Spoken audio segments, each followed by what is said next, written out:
एक दफा का जिक्र है। एक तोपिया बेचने वाला सौदागर था। वो हर दिन गांव गांव जाकर तोपिया बेचता था। एक दिन धूप बहुत तेज थी, तो उसने सोचा कि जरा पेड़ के नीचे बैठकर आराम कर लेता हूं। उसके पास एक टोकरी भरी हुई थी रंग रंग बिरंगी तोपिया से। थकान से वो फौरन सो गया। कुछ देर बाद पेड़ पर रहने वाले बांदरों का झुंड नीचे आया। उन्होंने देखा कि टोकरी में बहुत सारी टोपियां हैं।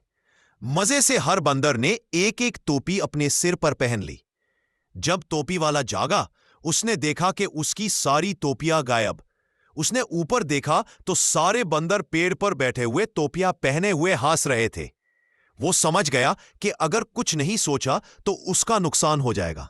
उसने एक आइडिया सोचा। उसने अपनी टोपी उठाई और जमीन पर फेंक दी। बंदर उसकी नकल करने लगे और सब ने अपनी टोपियां नीचे फेंक दी। फौरन सारी टोपियां जमा करके टोकरी में डाल ली और भाग गया और मुस्कुरा कर बोला, अकलमंद हमेशा मुश्किल से निकल ही जाता है। इखलाकी सबक, अकल और सोच समझ से हर मुश्किल हल हो सकती है। बहुत वक्त पहले बसरा के समुंदर के किनारे एक गरीब मछेरा हसन रहता था। हर सुबह वो अपनी छोटी सी जाल लेकर किनारे जाता और अल्लाह से दुआ करता कि आज अच्छी पकड़ हो। मगर कई दिनों तक समुंदर ने उसे एक भी मछली नहीं दी। एक सुबह जब सूरज सुनहरी लहरों पर चमक रहा था, हसन ने सोचा, ये मेरी आखिरी कोशिश है। उसने जाल फेंका और जब खींचने लगा तो जाल बहुत भारी महसूस हुआ। अल्हम्दुलिल्लाह, हसन ने खुशी से कहा। लेकिन जब देखा तो वो मछली नहीं थी। वो पुरानी सुनहरी मटकी थी जो समुंदरी घास सीवीड में लिपटी हुई थी और उस पर अजीब लोहे का ढक्कन था जिस पर अरबी हरूफ लिखे हुए थे।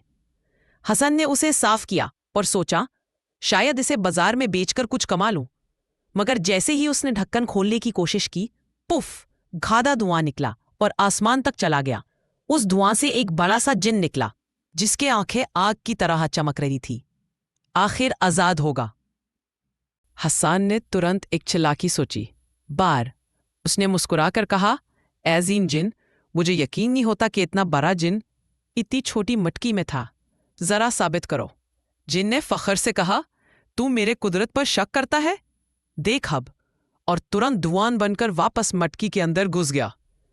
हसन ने फौरन ढक्कन बंद कर दिया और जोर से बोला, तेरे पास ताकत है मगर मेरे पास अकल।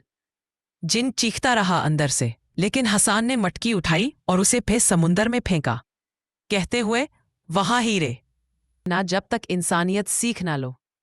उस दिन के बाद समुंदर फिर मेहरबान हो गया। हसन को बहुत सी मछलियां मिलने लगी और वो सुकून और शुक्र के साथ जिंदगी गुजरने लगा। तब से लोग हसन मछेरे की कहानी सुनाते हैं। अलिफ लैला की वो कहानी जहां अकल और हिम्मत हमेशा गुरूर पर जीत जाती है।